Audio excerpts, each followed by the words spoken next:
All right, welcome back, everybody. Sam's Army, Matchweek 8/9. We got a lot to talk about, so let's get into it. We're going to start with Premier League, where we'll talk a lot about red teams and red cards. Halftime will be a golf-related weekly what if, for reasons that will become obvious soon. Round the world, we got a special decision day version of MLS Hit-It-N-Quit-It Minute, and then stoppage time with Ivan Toney's best bets and everybody's favorite segment, GOAWs. Now, time to welcome in this week's panel of beauties, starting with Tyler Tarrant's fresh-ish off a plane from Portugal. So what were you doing over in Europe, and how many pink Messi jerseys did you see over there? I was over there on a little vacation that got extended because of the international window, so that was lovely. Only thing that the October international window has ever done positively for anyone is allowed me to be able to make a 10-day vacation. So I was in Algarve, and then I was in Lisbon, and then the real reason I was over there was to co-officiate a wedding. Yes, co-officiate. I was not the lone officiant. I had a co-officiant. I was obviously I'm friends with the groom. He was my college soccer teammate, and then one of the girls from the bride's side. And no, we had a great time. It was on a winery. So we were up in wine country, not Porto specifically, but about 50 minutes northwest of Lisbon. But had a great time. Didn't see any pink Messi jerseys. I did see a pink Suarez jersey wandering around Lisbon, which is interesting. But I did see straight up Argentina Messi, like in the middle of one of the most touristy areas, and I was like, "You, sir, are a world class asshole. Like, who wakes up and does that in Portugal to just wear a Messi jersey?" But That's anyway. brave. That's brave. I'm sure there's some people on the internet that would not be happy with this person. Yeah. Okay. Next up, last, never least, Dan Rappaport, he's back. So you, Dan, recently made the jump from Barstool to Scratch. So tell us what Scratch is. You're the editor at large, what you're getting into here. Yeah, it's a very fancy title. Didn't you have a Barstool connection at some point in time? Oh, yeah. Many years. We're both Barstool alums. That's how I first started following you on Instagram, for sure. I pictured you as a younger guy. I gotta be honest there. It's the gray hairs giving me away. Wait, so when did you, were you blogging and stuff too, or were you doing? Dude, I started back in 2014. I started blogging. So my friend is Big Cat, and he's like, "Won't you?" I was the only person he knew that knows anything about soccer. Not that I knew a lot. You just know him from life. Yes, life. Yeah. I knew him as Dan before the Big Cat. Got it. Okay. But not that there's a difference. That's the thing about him. It's the same thing, Dan and Big Cat. So I started blogging in 2014, and then got Twitter, Instagram, blogging or podcasting, everything else. So that was my sort of in and out with Barstool. Now, what's your story here? Yeah, so I left. I was part of the Foreplay podcast, which was a really big podcast media brand. Contract was up. It just which wasn't exactly what I wanted to do for the next couple of years. Had this extremely exciting opportunity that the executive producer of Full Swing, which is the Netflix golf show that I've been doing for a couple of years, started this new golf media company. Raised a bunch of money, got a big investment from the tour. So we're kind of trying to figure out exactly what it's going to look like, but I'm going to be doing a lot of what I was doing before, just a little bit more on my own, less with the group. Kind of a little bit of a return to my journalism roots, I think, a little bit, but more of the same. And also it's interesting that Scratch is affiliated with the PGA Tour, so we have official media rights. So I can do a lot of cool stuff with highlights and filming stuff on site and stuff that I couldn't do before. That might not really make sense to people listening, but I promise the content is better. So yeah, it's all good. Everything's good. Life is very good. There we go. And you got enough time to talk about little footy here and there. So we love that. Soccer occupies a very special place in my life because it's like I'm a fan, just a pure dumb fan. And it's fun to have that in your, it's fun to have that because in golf something happens and you think of it so much from a coverage perspective. With Man United, I watch every streamer. I watch, I'm all over the memes. I try to follow it as a dumbest person as possible almost. Well, you're on the right podcast for that then. Can I ask? So you use the word fun a lot. It's been fun to be a fan of Manchester United under Eric Ten Hag recently. That's been fun. We've been Banter FC for the last 5 or 7 years, and listen, it's it stinks, but like it's also kind of funny and entertaining at the same time. Like you can't deny that like United supplies like a good portion of just the sheer content.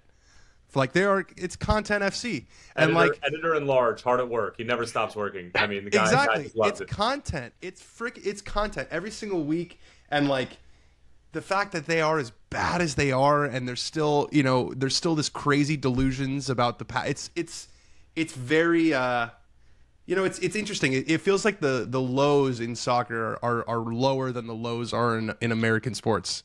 And I don't know because I'm a Jets fan, and I feel like the Jets have produced content for like the past 14 years. Totally.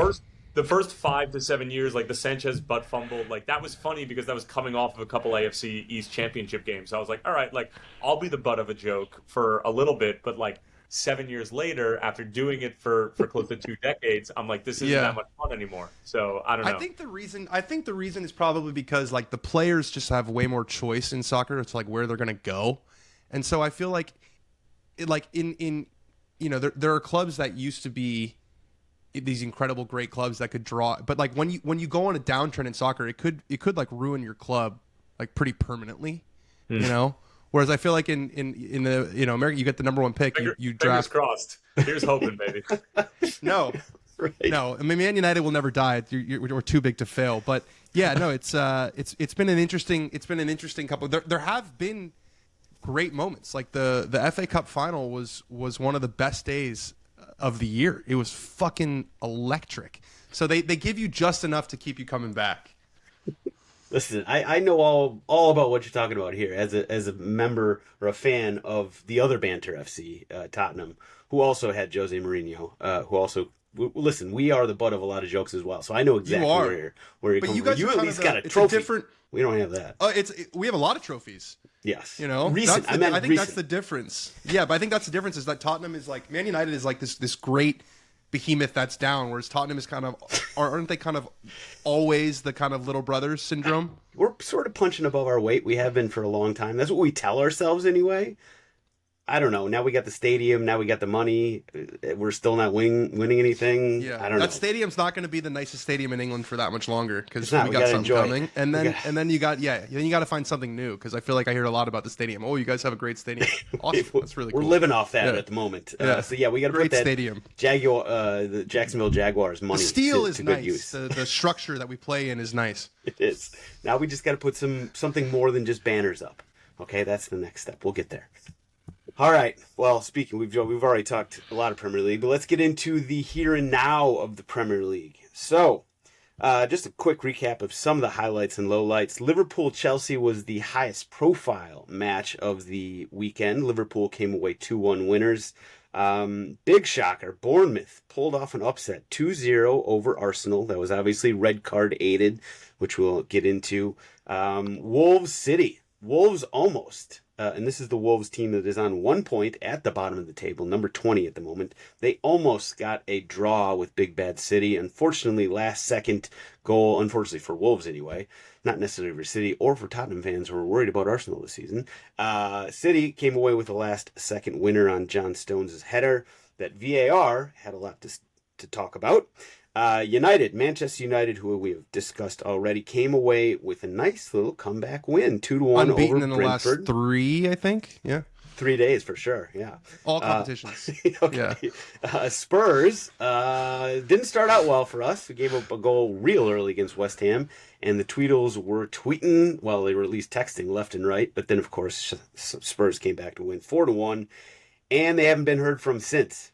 Those Tweedles, by the way. We'll get into that later. Newcastle's broken. They got to pull out the plug and blow on it again, put it back in. They lost 1-0 to Brighton. So those are the highlights and lowlights. There were obviously other games, but Tyler, I'm going to start with you and the age-old question. Which of the games was most interesting for you? I mean, I think it has to be Arsenal because this is like a thing now. And I think that there have been 2 red cards in the first half of the Premier League so far this season, and both of them come by way of Mikel Arteta's boys. That is a wild statistic if that is true. It is true. I heard it this morning. It has to be true then. And obviously. But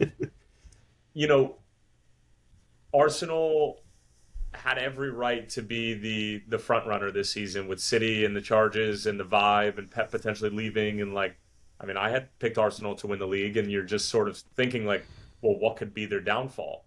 Injuries and a discipline problem right now are plaguing them, and if they lose to Liverpool, who they obviously didn't lose to last year, it was 1-1 at Anfield, and then I was there for the game where Liverpool got their shit rocked at the Emirates, but you're 7 points back at that point in time if it goes haywire this weekend. So like for me, this loss against Bournemouth, and keep in mind, getting a red card is not a death sentence. At that point, if you're Arsenal, who I've dubbed to be the best defensive team in Europe, and I still think that that's true when they're healthy and fit, get a point.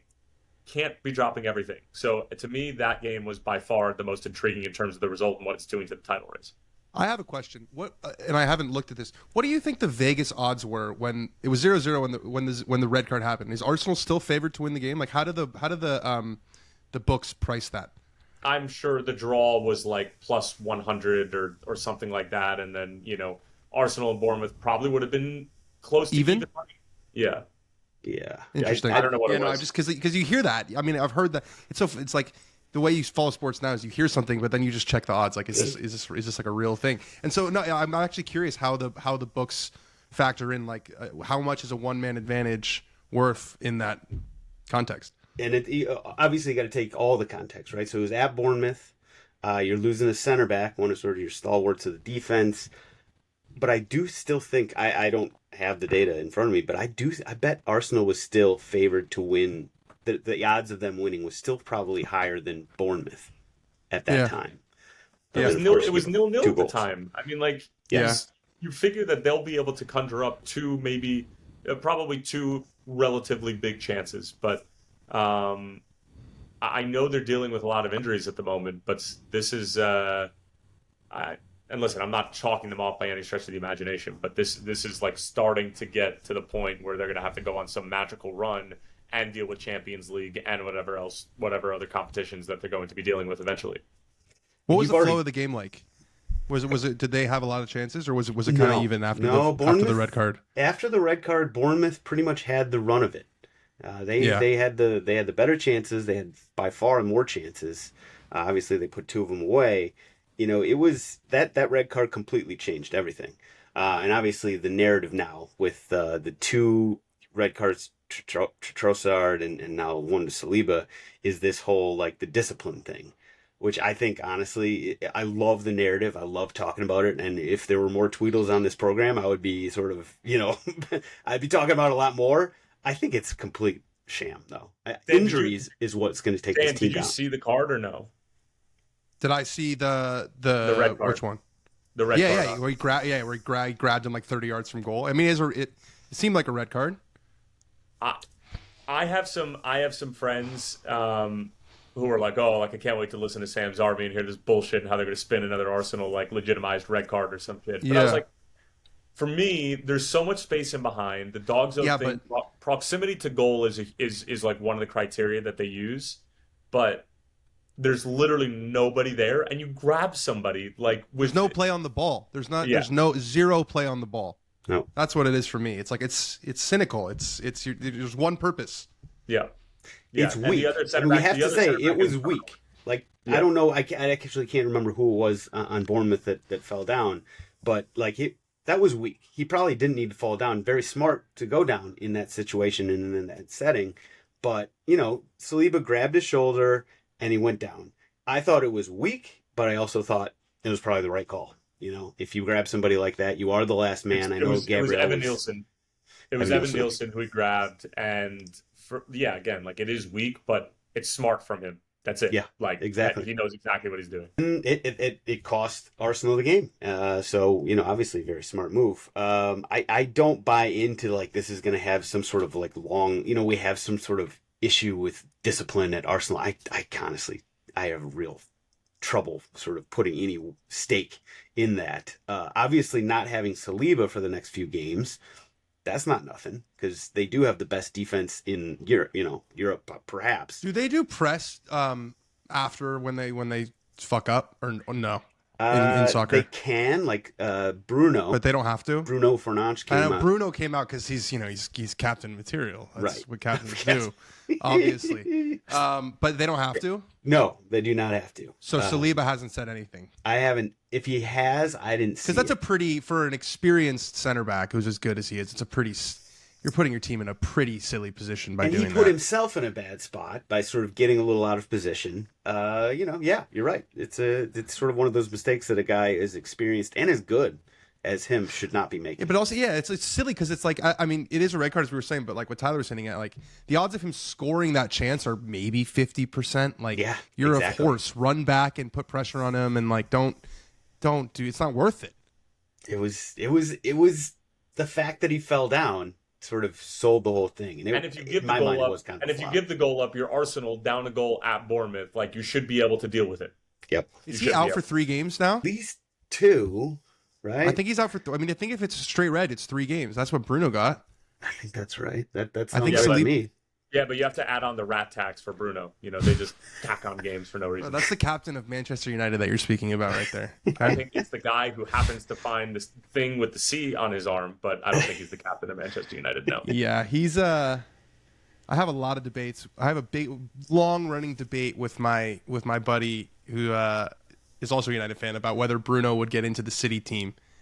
And he says absolutely not. And I've forever said yes, and now it's sort of crossed the line into probably not. So it's been really tough for our sort of like just 2-year-long bit. Just based off personality alone, like his on-field play, like him as a footballer, he is a City player. Like, I think he would be phenomenal. That's what I'm saying. I feel like you put him next to you put him next to De Bruyne, and they would be unbelievable. Yeah, but Pep ain't taking no rats on. Although Erling Haaland in the Arsenal game was very rat-like. Dude, we have not talked since. He has an attitude. He certainly did. He's like a teenager. He's like a little bit of like a pissed off punk kind of vibe. You mean like he's 22? Yeah, but like there are other 22-year-olds who aren't like that. He's got a chip on his shoulder a little bit, But for what reason? I don't know. You're bigger, the most faster, beautiful, stronger. Sculpted, yeah. Know.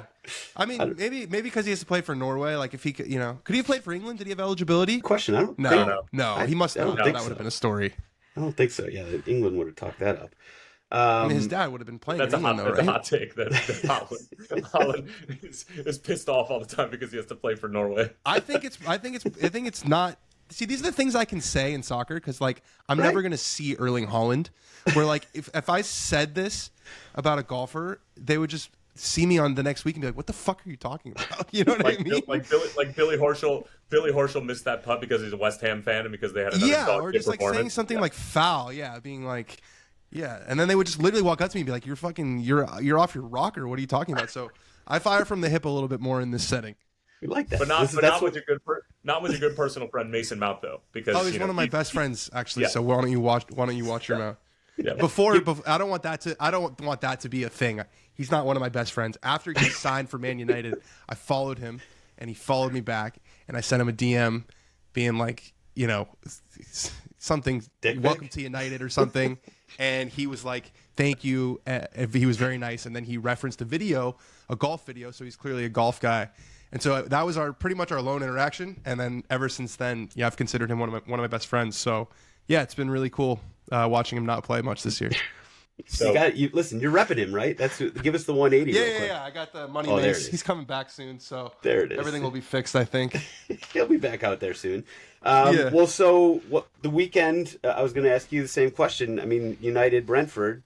At least give us your take here on where you're at with the Ten Hag situation, and is this club better under him, worse under him? Does he need to go? What's going on?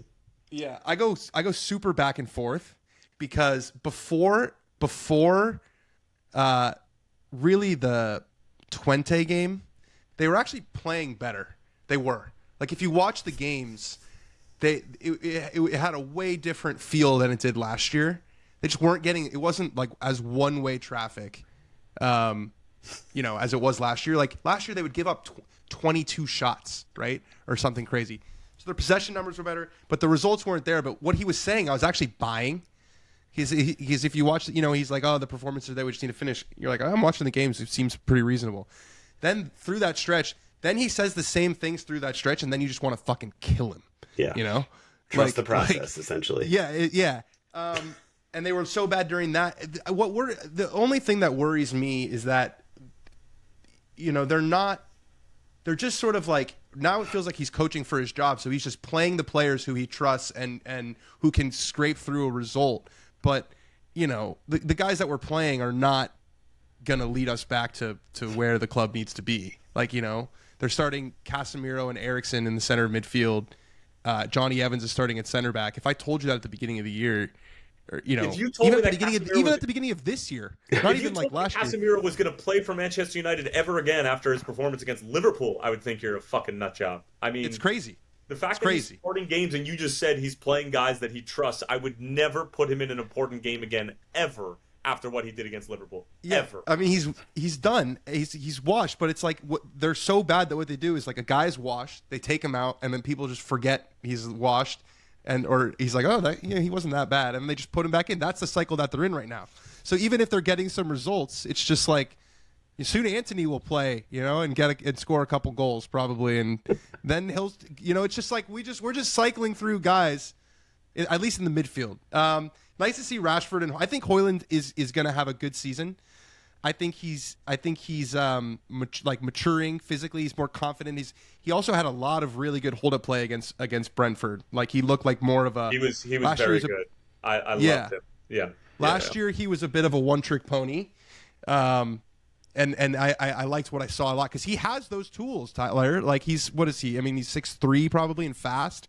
Like that's and left-footed. That's better, and he's a much better ball carrier. Like he can cover ground with the ball at his feet, and like, you know, his range of passing isn't like great, but he's like, I think he's a Manchester United striker. There's not many guys on your team where I'm looking at them and like he's a proper Manchester United X. Like Højlund fits the bill. Yeah, I think that's right. I hope he gets a good run of games. I hope they also play Ugarte it's apparently you don't pronounce the G, which is really tough for me. We're American. Why is it only tough for you? Do you have a difficult? It's just like I'm not saying it's not tough for anyone else. I'm just saying it's right there. It's right there. How do you not say it? You don't have to do that. Ugarte. I'd like to see him play those guys, but then if they start losing again, then you're doubly fucked because it's like we're playing all our guys and they suck and we have to sell everybody and the whole thing is going to shit. So could go one of two ways, really.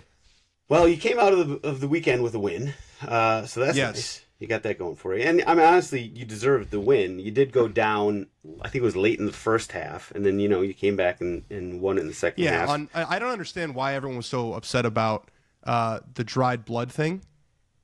Can you hear me?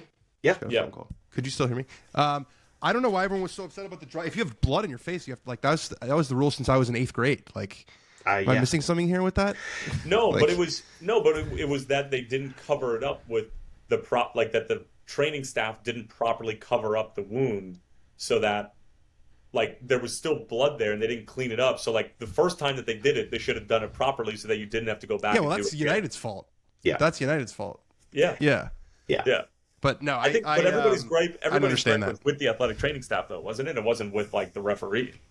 Well, I don't know. No, DeLitt was going crazy at the referee when it happened. He was like very demonstrative, and the announcers, to their credit, were immediately like, "I don't really know what he's on about. Like, you have blood on your face. Like, you have to come out." So, yeah, I don't know. I think there's very high, like I would say, red alert meme potential for Mourinho on Thursday night against United. Like I could see one of these or like something. If he wins that game 2-0 in just like a master class, you know, like they swallow them, like he might get up on the microphone and like offer his services to Manchester United. He'll be like, if you guys want me, I'll come on the bus back and Eric can stay and manage these bunch of bums. Would you rather have Mourinho or Ten Hag as your manager, right? No, I would.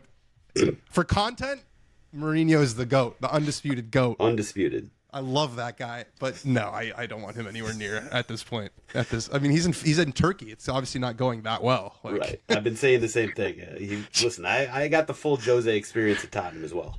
Everything but the trophy. Yeah. He comes in and just like dominates everything. There is something to be said about that, though. If they get their dicks kicked in on Thursday night, like that, to me, if I'm a member of the Manchester United board, I'm like, we got rid of that guy. He didn't really do much for our club. Now he's like Fred and Amrabat.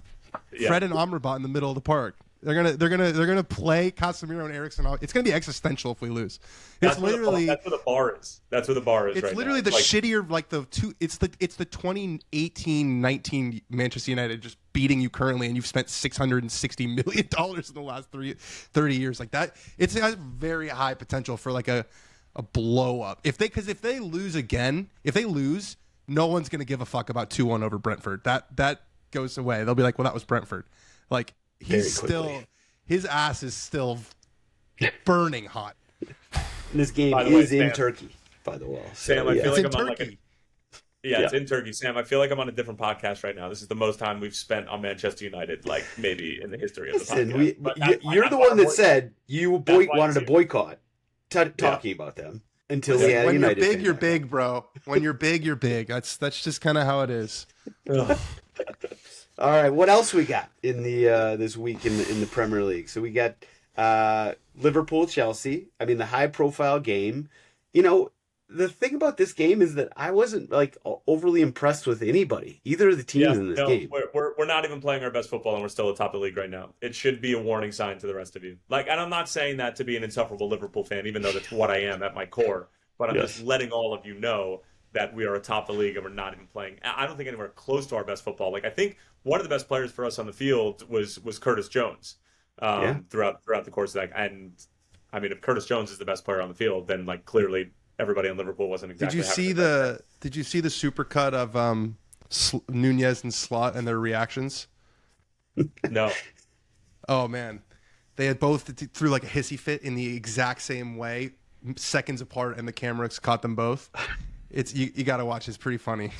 Nunez was getting all up in a lot of different situations in that game. It was a lot of fun. You know, it was the game that sort of I was looking forward to, and it was a lot of fun.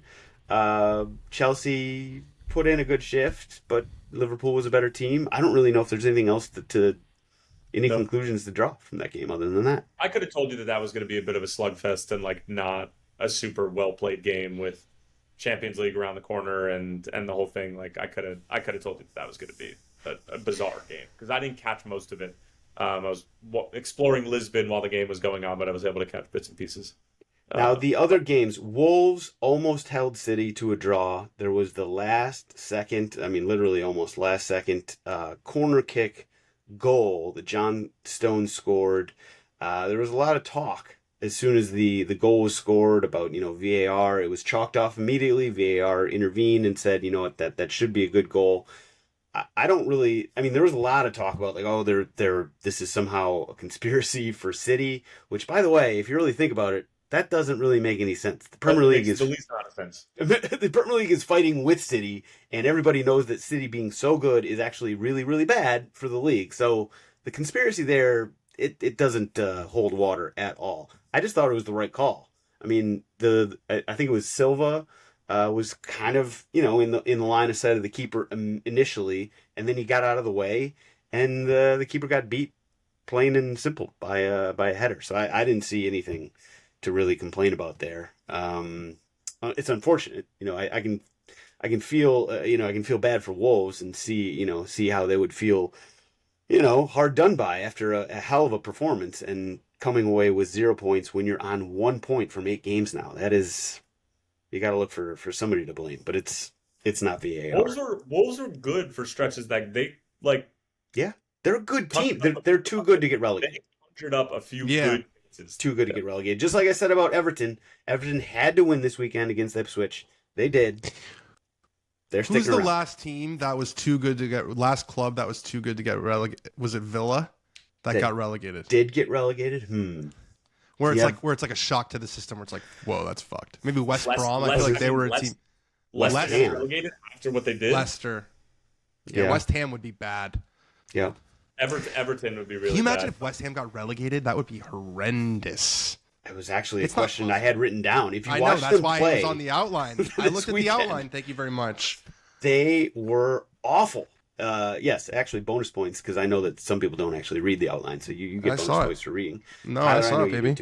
I'm not sure. No, I was raising my hand that I don't read the outline. Sorry. Okay. I wanted to make that more clear. Well, the question I had watching this West Ham team play was they looked awful. They looked legitimately awful, and looked like whatever the coach is doing, they're not listening. Kudus, obviously, I think Kudus is a great player, but he was just, he wanted a red card in that game. I mean, he was slapping people left and right. He was tackling. He was on a mission to get a red card, and he did. But that didn't change. He'll make a move to Arsenal during the January window. It's where he belongs now. But listen, that didn't change the game. Like besides that early goal that West Ham got, like Tottenham was just by far the better team, and we won the game. I don't know. I do think the West Ham is too good to be relegated, but man, they sure look like they deserve to be in a relegation battle right now. And I think that they're a prime candidate for new coach, new system, change the narrative. What's the stat? Is it the last 2 years where the three teams that went up have gone right back down or something? Or there was some... Has that happened? It definitely happened last season. It's been more... It's like more... It's more of a thing now, right? Than it used to be. Well, yeah, yes. The money is separating. The haves and the have-nots are just sort of a different... But West Ham is like a have, so... Yeah. Listen, they've spent a lot of money. Like, this is not for lack. Think about some of the people they brought in, like Fulkrieg. Has he even played this season? He's like old. Yeah, that's what we said immediately. He's in his 30s. Like he's 31. Somebody needs to explain that move to me. Like, really, like lay it out with a PowerPoint. I feel like they're just trying to prove that they have money to spend. They're just looking to spend money somewhere and be like, oh, we'll buy this guy. We're a big club. We can do it. Well, they hear it from fans, right? You guys got to do something. You got to do something. And the thing is, the West Ham actually do spend money. Like, they spend a lot of money. It's kind of like Chicago Fire. We spend a lot of money. We just don't quite get the wins. Listen, sorry, I didn't mean to throw that. How are you feeling about that? I have to ask you. Give me the 20 to 40 seconds. Berhalter? Your take on yeah. Love it. I love it. I think that we needed somebody. Hungry. He's the right guy for this job. I think it's like he's here, he's settled, he's all that, so he doesn't have to change his life around. He's obviously motivated. I know he's a competitive guy. I know he knows MLS. I think that he's the right type of a guy to sort of there'll be money. Change things. And I do think Chicago Fire. I know, Tyler, shut your mouth, especially if you're going to say something mean. But I like him. I like where we're headed. I went to like 3 Galaxy games this year, so I've been doing MLS this year, 100%. Yeah. Boy, by the way, can I make my? I was just beyond inebriated in Portugal, and we were having this conversation about, like, with all my college soccer buddies who are quote unquote Euro snobs. Okay, they all wake up at the crack of dawn. I have friends who live in Santa Monica, like, who wake up at 4:30. Do they go to O'Brien's ever to watch United games? Tell them I'll be there, and they're invited to hang out. I'll let them know. I'll let them know that they should watch Manchester United, Mason Mount, and Bruno Fernandes. Wilshire in 23rd, baby, roll up. They're Chelsea and Arsenal fans, but anyway, I went off on them because they were complaining about how the level's not high enough and blah blah blah, and I teed off on them's little bitches, and I can say that because they're my friends. Because shout out, none of them watch more than 1 or 2 MLS games a year. And they complain year in and year out about how the level is not good enough. Mm-hmm. And the easiest thing that you can do to grow the game in this country is to support your local club. That is the easiest thing to do. And they go to maybe 1 or 2 LAFC games a year in LA. Somebody, like one of my buddies who lives in Denver, rarely goes to a Rapid game. Went to 1 this year because I got him tickets. That's surprising. I think they experience. Wake up to watch games all the time. All the time. They play college soccer. I go with my wife. It's fun. Like, it's 30 minutes from the house, from where I live. Parking's like not, it's a 2-hour it's not experience. bad. Yeah, it's like between, like, when you get it's not 3, you know? And also I think it's so easy to say the level's not good from the couch also. Like, if you go, it's still a sporting event. Like, you're going to see the physicality. Like, it's not like they're just fucking jogging out there, like, you've seen what good soccer looks like. So and also the viewing experience in US soccer stadiums is great. Every seat's a good seat. There's no bad seats. They're all new stadiums that are like 20,000 people. It's like it's a fun experience. Anyway, so if anybody who's listening to this podcast, just go. Don't be a loser. You've only been to like 1 MLS game in the past 3 years. Shame on you, because you clearly enjoyed the game enough to listen to us talk about it. And you should be out there going, and I'm not trying to gatekeep, because I know Sam's a big anti-gatekeeper person, but I can say this as somebody who until I started broadcasting in soccer, I wasn't an MLS fan, like at all. Yeah. I watched Liverpool, I watched Europe, and then I played in school, and then I started to work in broadcasting, and then I obviously started to watch MLS more. And the more and more that I cover it and watch it, I'm like, the level has gotten exponentially better. Do you believe that ranking that came out? What did it have? It's like ninth or something in the world. Ninth, yeah. It had him ahead of like the Argentinian league. Yes, ahead of the Turkish league. Obviously, the top teams in Turkey are probably better, but I think it was like a 1 through to 15 or whatever it was. I'm gonna look it up right now because I think if you broke up the MLS into 2 divisions, the first division would assuredly be better than the Turkish league and the Argentinian. Assuredly. Like, so you think there's is the fear of the bottom teams getting worse? Is that like happening? Is there a bigger delta? Not really, right? Like, has the quality gone down as more teams have been added? Think so? No, but there's a clear like understanding of which owners are investing in their team and are willing to do what it takes in order to win, and then those who are not. And so they have this is interesting. They have the MLS just ahead of the championship. Mm-hmm. That's interesting. I know that's always the discussion. That's always the debate. Yeah, they have it ahead of Argentinian. They have it and ahead of the Dutch league and Liga MX. You agree with that? Well, because if you're looking at the top teams of all those leagues, like we couldn't compete with like the Leeds of the world right now. I don't think. I think Leeds would. But we're also the biggest. But MLS is also the biggest first division in the world. So like you have more talent to be able to come in, and obviously on the other side of that spectrum too. But I buy it that it's like slightly ahead of the championship. Yeah, I buy it. Fascinating. All right. Any other games? There was the only one. What's that? Sam, good luck to you to try to sort of describe each segment of this podcast. Oh god, yeah. I'm just gonna ignore that. World rankings. Yeah. I'm gonna ignore that part and just sort of when it comes, people can skip ahead if they don't want to. Although that makes you a bad fan. God damn it, listen to it and go watch your local teams. The only other game I had written down, Newcastle Brighton. Newcastle is just broken at the moment. They actually got Isak back for this game, and they still couldn't score, which is a problem. Maybe he's not 100% fit, but he didn't have a good game. Newcastle is broken. Like they need to, as I said, sort of old school Nintendo, pull out the game, blow on it, and restart, because this whole season has not been great for them. And I don't know what the problem is, honestly. I really don't. Let's go FPL quickly. Shout out to Mitch, who had one of the more incredible performances in FPL ever. He had a full team. All of his guys played, so nobody was hurt. Nobody was sat or benched unexpectedly. His whole team played, and his whole team sucked. To a man, they were awful. So shout out to Mitch. It takes a little doing. He got 16 points. 16 points on the week. That is hard to do. So shout out Mitch on that one. Unfortunately, it hurts him in the Sam's Army Council of Elders table, where he is now down to third place. Where Sam's Army Podcast, I am in first place. That won't last long, I'm sure. But who do we have at the top of the podcast league? Kyle McGurn. He's been up there for a while. His team name is just Kyle. I love the simplicity of it. Kyle, you are in first place. Congrats, my friend. Habs11. Jack Habersat. You are in second. Tony Baloney. Team of Ryan Olsons. You're in third. It's Called Soccer. Ryan Miller. And Jason22. Jess Mason.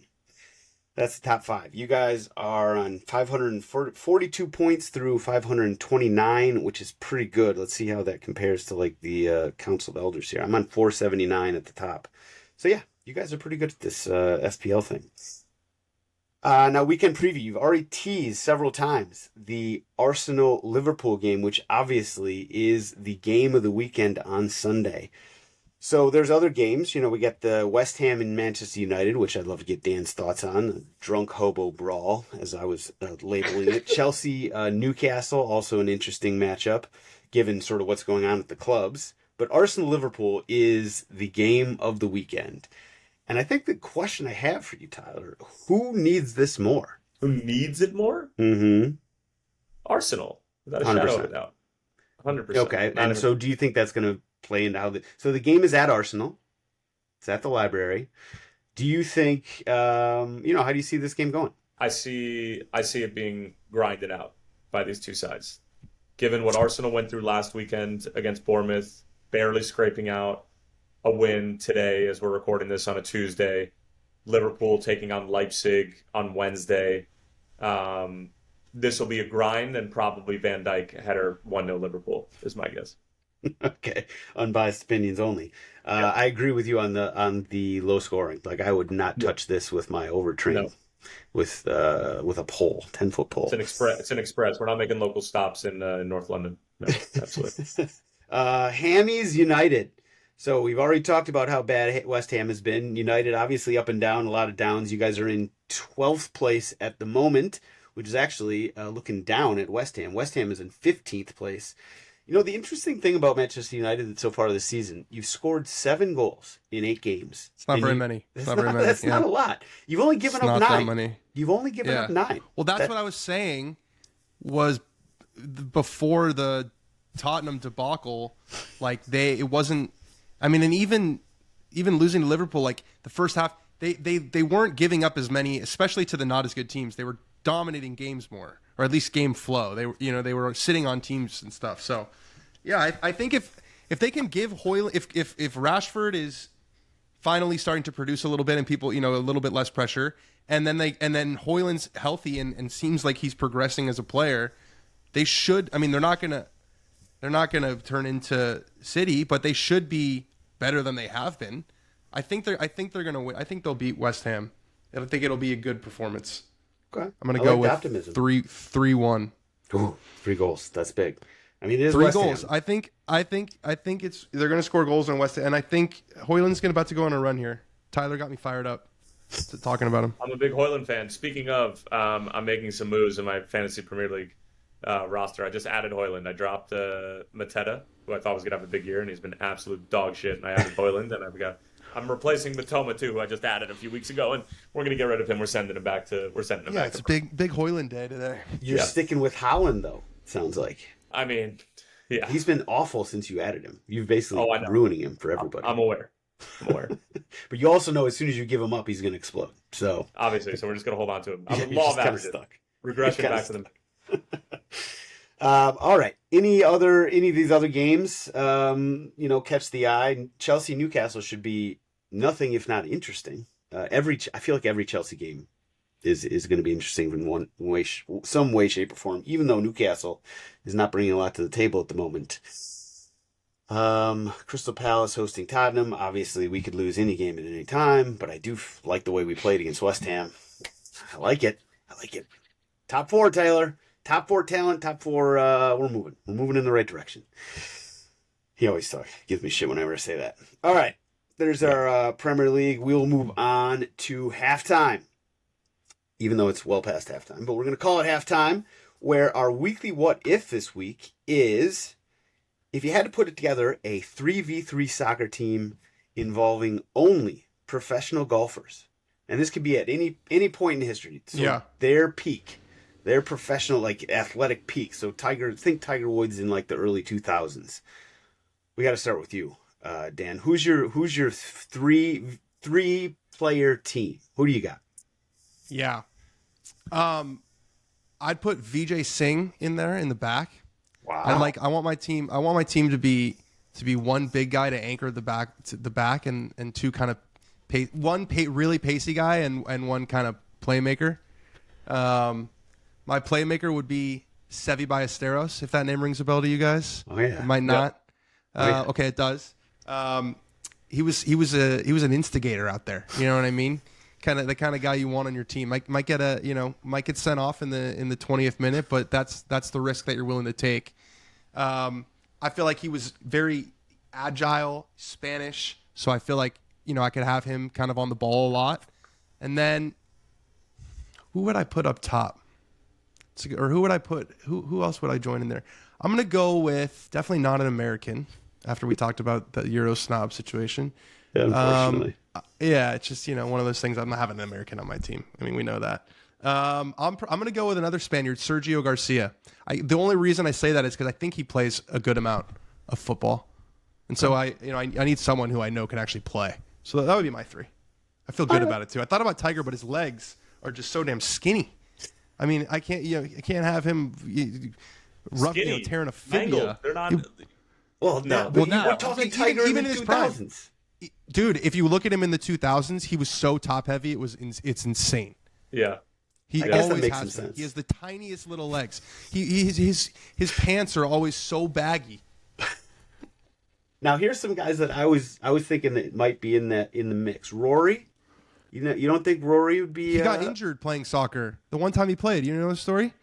No, actually. I mean, I know he's a big Man United. That would have been the height of your Barstool era, 2014. People are gonna hammer me. Maybe it was 2015. The Open Championship one year. He missed it. He was playing pickup soccer and he like tweaked his knee, like tore something in his knee and missed it.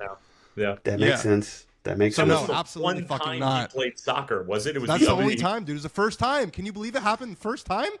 But he's a Liverpool fan though. Like, isn't there that, no, he's a United fan. Yeah, he's a United fan. Is he United? Yeah, he's a United fan because sure a lot of the United soccer fan. guys.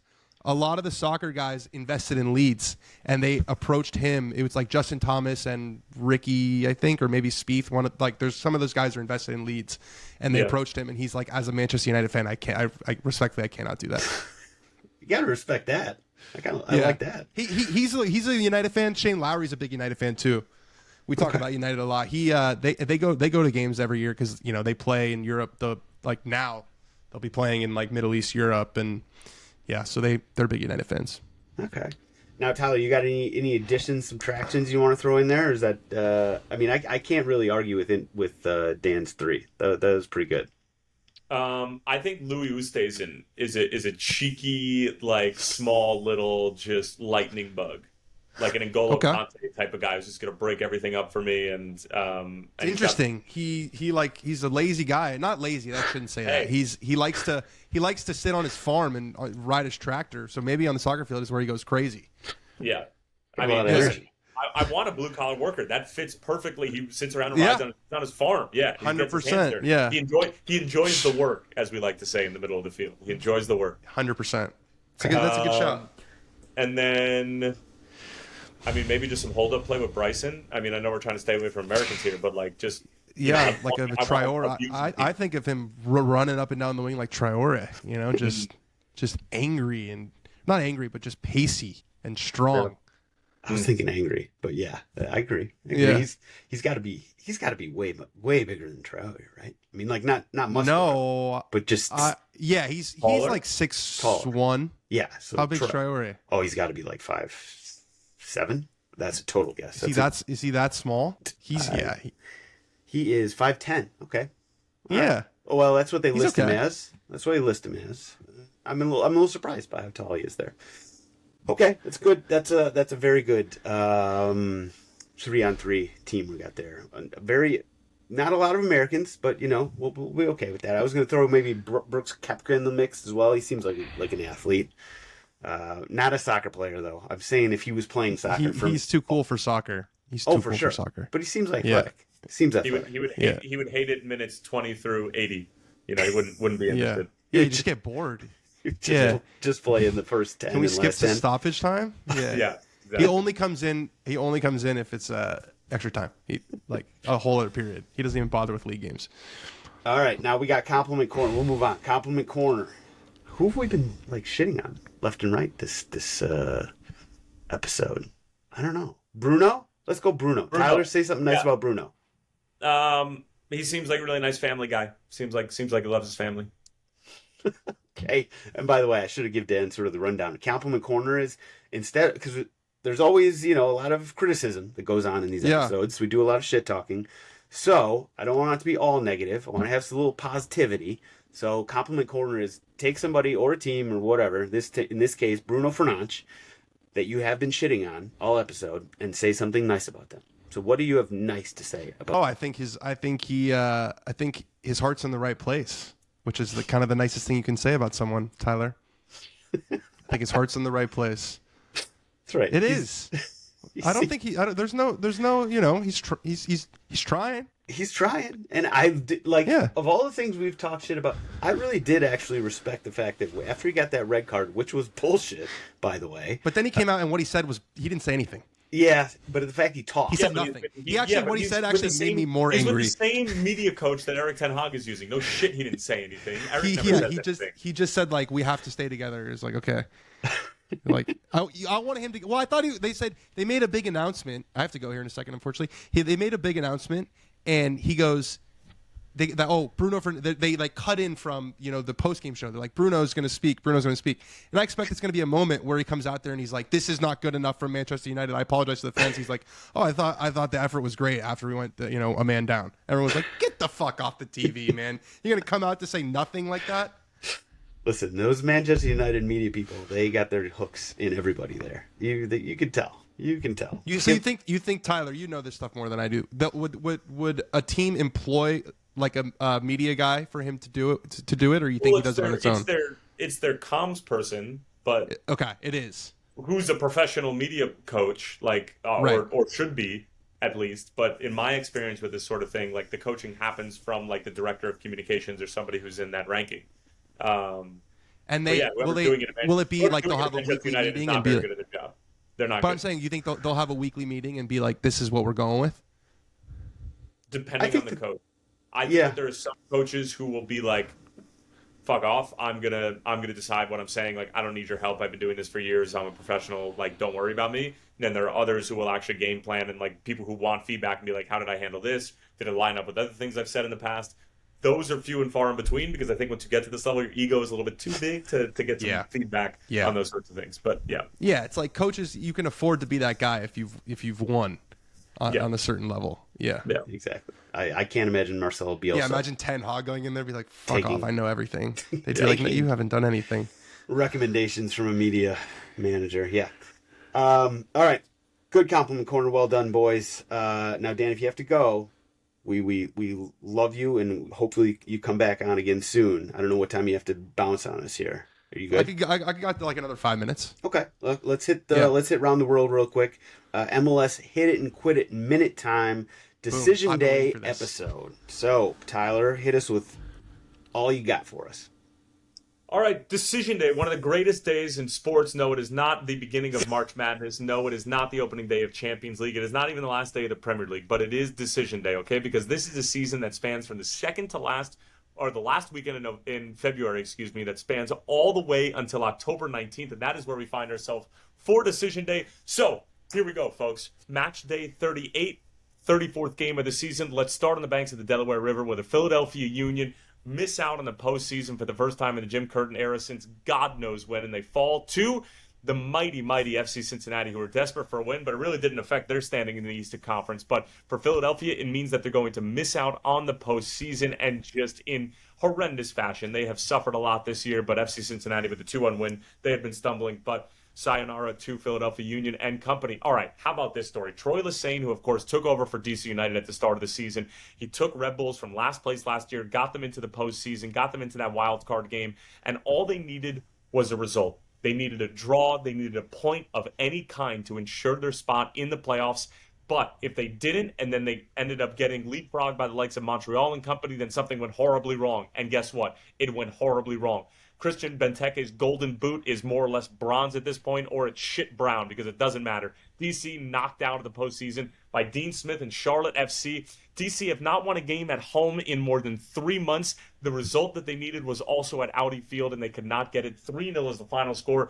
DC, go play your golf in Cabo. All right, let's go down to Florida. Orlando City, to be specific, playing against Atlanta United. Atlanta sneaked their way into the postseason, so they get to the wild card game. Wild stuff from Rob Valentine and his side. Atlanta 2-1 winners over Orlando City. Orlando is going to have the pleasure of taking on Charlotte in the first round of the postseason. All right, let's head to Harrison, New Jersey, across the river from New York City, and Red Bulls followed by a score of 3-2 to Wilfred Nancy and the Columbus Crew, who of course are going to be one of the most dangerous teams in the MLS playoffs this year as usual. Inter Miami Did not start Messi, did not start Suarez. They were home against New England. They brought all sorts of firepower off the bench. They go down 2-0, and what does that mean? Anytime Miami is down by multiple goals at the start of the game, that means that you can almost guarantee, yes, it's a Tyler Terrans lock. We all know what happens with those. They end up winning the game. They score a touchdown, unanswered, 6 goals.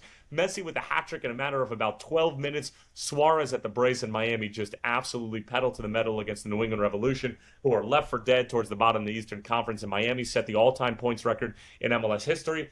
I don't want to brag or pat myself on the back too hard, but I did say that if they sign Suarez, then that they will break the MLS record for points back in February when there were rumors going around that they would sign Suarez. So if you can hear that, that's me patting myself on the back. Miami win at 6-2. Chicago at home against Nashville. This is probably the most irrelevant game in the history of Major League Soccer. And I mean, that's not a hyperbole. Both teams already eliminated. Both teams have been horrendously bad this year. And Chicago, of course, moving on from George Heidt, Sebastian Peltzer, sayonara, go back to Switzerland, wherever you came from, because what you did in MLS might be the biggest thievery in the history of Major League Soccer, with how much money you had at your disposal and how awful and mediocre you were for the entirety of your tender. So, au revoir, auf Wiedersehen, whatever they say over there in Switzerland. Nashville win at 3-0, but who cares? CF Montreal, they sneak their way into the postseason. 2-0 over NYCFC. Montreal absolutely turned it around in the final 8 games of the season. Joseph Martinez and Caden Clark, Medina, Minnesota's own, have been at the heart of this revamped Montreal side. All right, let's head over to Minnesota, speaking of, in Allianz Field, where I was not, even though my broadcast partner, that's where I was supposed to be calling my game if I wasn't in Portugal. But what else is new? That would have been trip number 16 to Minnesota on the season, but who's counting? 4-1 winners over St. Louis City, who had already been eliminated. In Minnesota, who had that awful middle third of the season, find themselves in a 6th seed in the Western Conference, clawing their way out of that wild card situation, and then some. And we're going to move right on to their opponent, Real Salt Lake, 2-1 winners over Vancouver. Now, folks, Vancouver were one of the better teams in MLS for 2/3 of the season. They did not win a game in their last 7, and they slip into that wild card game in the 8th seed. Okay, that's fine. You're going to host the wild card game, but hold on a second. Motocross is having an event at BC Place, so now you're going to have to go on the road to Portland, even though you're the higher seed for that wild card game. I literally cannot make this shit up. It's just simply what goes on in Major League Soccer. 2-1 is the final score for RSL. They'll take on Minnesota, and Vancouver will take on Portland. Cascadia Cup to round out decision day. How about that for MLS schedule makers? Good on you. Seattle 1, Portland 1. Seattle are going to be the 4 seed. That's where I'm going to be headed for postseason play in game 1 of round 1, and they're going to be taking on the Houston Dynamo. And speaking of, wow, they just roll right into this on Google. Shell Energy Stadium, Houston Dynamo 2, LA Galaxy 1. So now, let's roll in LAFC's 3-1 score against San Jose. By the way, San Jose becoming the worst team in MLS history, not only winning the wooden spoon, but conceding the most amount of goals in MLS history, period. The worst team ever. San Jose are sort of getting to that territory of like, maybe should we fold up shop and give the rights back to MLS and they can do whatever they want with the franchise? I don't know. Maybe. It's just a thought. Okay, so LAFC and Galaxy were playing for the number 1 seed in the Western Conference heading into this decision day. So the Galaxy basically needed any sort of result, and regardless of what LAFC did, it didn't matter. So LA get a penalty late in the game. Gabriel Peck steps up and buries it, makes it 1-1 against the Houston Dynamo. Meanwhile, LAFC take care of business against San Jose. They did what they needed to do, and they just needed to wait for the Galaxy to potentially drop all 3 points. So that penalty from the Galaxy was more or less in like the 89th or 90th minute. And then Daniel Steros, of all people, the Los Angeles-born member of the Houston Dynamo, who was a part of the Galaxy for about, I think, 7 or 8 years. And he's basically a defender who sometimes plays a winger. He comes on and he scores a ridiculously beautiful header in the 97th minute of stoppage time, after the LAFC game had already finished, after the Galaxy had leveled the game, and the Galaxy, coming into this game, all they needed was a result. They blow it in the final play of the game. They blow the 1 seed, and utter decision. This is why it's better than the start of March Madness. I'm telling you, this thing is absolutely bonkers on all sorts of crack, methamphetamine, whatever you want, all right? I'm cracked out right now. I don't know where I am. I'm coming off jet lag. All sorts of things are happening. It's the MLS Hit-It-N-Quit-It Minute. FC Dallas 2-1 over Sporting Kansas City, but again, 2 teams who are eliminated, so who really cares? And that would do it for match day 38 and the 34th game of the Major League Soccer season. And just I have a couple questions. Yes. I have a couple questions. What was the attendance at that? You said the worst game in MLS history. What was it? Oh, Nashville Chicago against and Nashville? It's a good question. Yeah. It's a good That question. is a good question. I was I'm not curious. there. Wait, they really got bumped out of their own stadium for a motocross event?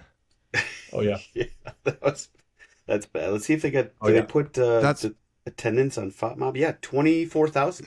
at the That's a lie. I worked for the Chicago Fire. I mean, it's not just the Fire; it's everybody in the league. It's True. The ticket sold, and then who walks through the gate. They just post the ticket sold for the game. It's not actually who came to the game. So anyway, good point. Anyway, Daniel Steres, by the way, part of the Los Angeles Maccabee Jewish system that has produced such stars as Daniel Rappaport. He was like he's from LA, and I think he played Maccabee games, or at least I knew of him growing up because he was the best in the whole thing. He probably would have been the best player on that team if he didn't. Yeah. Something was horribly wrong. No, 100%. If I didn't suffer a debilitating injury, it could have been me scoring that goal. The chosen 11. I think I had one more, but that might be. It was really 2 questions and a comment.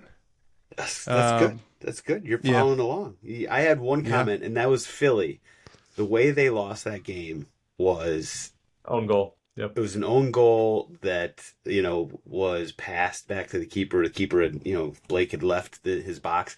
And if you look at the beginning and the end of Philly's season, they gave up 2 of the more hilarious own goals to start the season and to end the season. And that franchise, they just, at least they've been good in recent years, but man, if there's a banter FC in MLS, it's got to be Philly, right? No, it's Chicago. Well, that's Chicago is bad. The ultimate banter FC. Okay, ultimate. I guess that's true. But that was my other question. Right, let's move on. Put a little bow on this episode. It is Stop It time, where Evan Toney's best bets gets us started, and of course we gotta go first to the overtrain. Last week it was a tough start to the week because we had an international break, and of course on Wednesday, or actually the first one was on Thursday. Took a loss on that one, but from then on, we won 3 and lost 1, so we finished the week 3-2. We'll call that a draw. Call it a draw overall. This week I'm ready to go. We got some great picks. I hope everybody's ready for this. On Wednesday, we're going to hit up Salzburg Dinamo Zagreb. So Dinamo Zagreb has been not very good in Champions League. Salzburg has been awful in Champions League, but they both score a lot of goals domestically and give up a lot of goals. So I think Salzburg versus Dinamo Zagreb, they're both going to have to go for it in Champions League on Wednesday. Thursday, we got Europa action. Porto hosting Hoffenheim. And I think goes without saying that that's going to be a lot of goals. Friday, we're going to go to the Swiss Challenger Leagues. That's the 2nd division in Switzerland. Arau is hosting Stade Nyon. And there's going to be goals. Just trust me on that. Saturday, we're going to Germany, the Bundesliga. Werder Bremen is hosting Bayer Leverkusen. Bayer Leverkusen has been just a wet dream for people like me who like betting overs. They give up goals, and both teams that score have been great with Bayer Leverkusen. Then finally, on Sunday, we're going to Luxembourg. Mondorf-les-Bains is hosting Hoster, and that's where we're going. 5-a-side, overtrain, Wednesday through Sunday. Hopefully we do better than 3-2 this week, and we put some real money in the bank account. Okay, there we go. Tyler, where are you going with this? To go to the Major League Soccer postseason. So we are going to start with the game that I am going to be covering, which is Houston and Seattle. I really like that game as far as the under is concerned, actually. So we're going to go under in Seattle and Houston, which is going to take place on Monday. And then you're going to parlay that with a Charlotte win on the road against Orlando City. As Sam is currently rocking the Charlotte FC kit. So right. There you go. That's right. Had to give them a little love. They showed me love when I was in Charlotte. I went to the stadium, saw a game. It was a great game to experience. I hope they get their first. This would be their first playoff win, right? I think it must be. Yep. Okay, good shouts. Let's go get some money on that, and then we'll finish off with GOAWs. I got 2 written down, but I'll let you go first, Tyler. I'll let you take it. I don't want to take yours. So who are we going with this week? My mind drifts towards Dean Henderson in the goalkeepers union for that goal against Crystal Palace. But more so than that, I'm just going to go back to MLS. I'm going to go back to Decision Day and how amazing it is. Decision Day never fails to deliver just insane drama, and particularly that LAFC against San Jose game, and then the Galaxy and Houston game. So those are my goes. MLS Decision Day. Absolutely hits every single time, and if you're not supporting your local club, don't really know what you're doing. So that's the theme of tonight's show.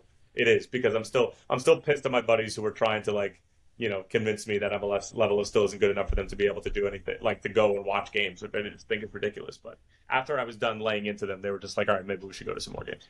You definitely took that personally. You definitely took that personally. And I just realized I didn't put my damn hat on to go find goals for overs. So I guess this week is another freaking asterisk. Sorry, boys and girls. Okay, now I got two. I got an honorable mention. That's Gianni Infantino. The desperation coming off this guy, it's just emanating off his head.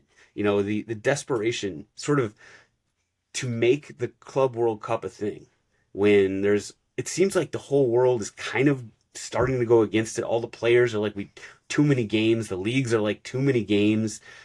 Infantino is like the one guy who's like, Club World Cup is happening. Get on board. And now to sort of make things a little more ridiculous, they just up and made up rules to give Inter Miami a spot at the Club World Cup. And that makes a lot of sense from, bean counting perspective and money talks, especially with FIFA. But, they were just sort of made up this rule that, okay, we're going to give the Supporters Shield winner a spot at the Club World Cup, as opposed to the MLS Cup winner, who is the actual MLS champion. I don't know. It's very strange. It just sort of feels, it feels desperate. So that's the honorable mention. My actual go-up for the week is Evangelos Marinakis, owner of Nottingham Forest. He's a Greek shipping magnate, who I'm sure, Forest fans probably don't want to scratch too deep and figure out where all this money is coming from. There's some stories online that don't sound so great. But what really we got to talk about is his recent antics. So first, he basically, I'm pretty sure, told his social media manager that, tweet this out. And basically it was like just shitting on refs and their biases. And so he got fined for that. The club got fined $750,000. Probably chump change to him. But not only that, apparently after the Fulham game at the end of September 28th, he spit on or at a referee in the tunnel after the game. Just, this kind of one of those moves that you just don't do. But I will say this about him. As bad as he is, and he got a 5-game suspension for that, he also got the $750,000 fine. My 4-year-old goes crazy here. He also got the $100,000 fine. But what's good about him is we have somebody who is just absolutely crazy committed to his club. He's willing to put his money where his mouth is. We haven't really had these owners that are willing to just sort of be that guy since like Roman Abramovich, right? He was that guy that everybody's like, we don't like him, but we do respect the fact that he's putting all this money into the club. This guy, the Marinakis guy, he's putting his money where his mouth is. And he's sort of, he's buying players left, right, and center for Forest. But maybe he's not a great guy. And I kind of respect him. And, the 5-game suspension, the spitting, obviously a no-no. But in the bigger picture, I do actually respect what he's doing and the role he's playing in the tapestry of the Premier League. So I'll give him a little shout out there. All right, there we go. Shout out to Dan Rappaport. Always great to have him. Tyler, you are the best. Thanks for hopping on here. Everybody who's listening, thank you. Shout out from me and my 4-year-old who was causing problems for the last 10 or 15 minutes. And we'll be back bigger, better, faster, stronger next week. Can't wait to see you guys then. Cheers.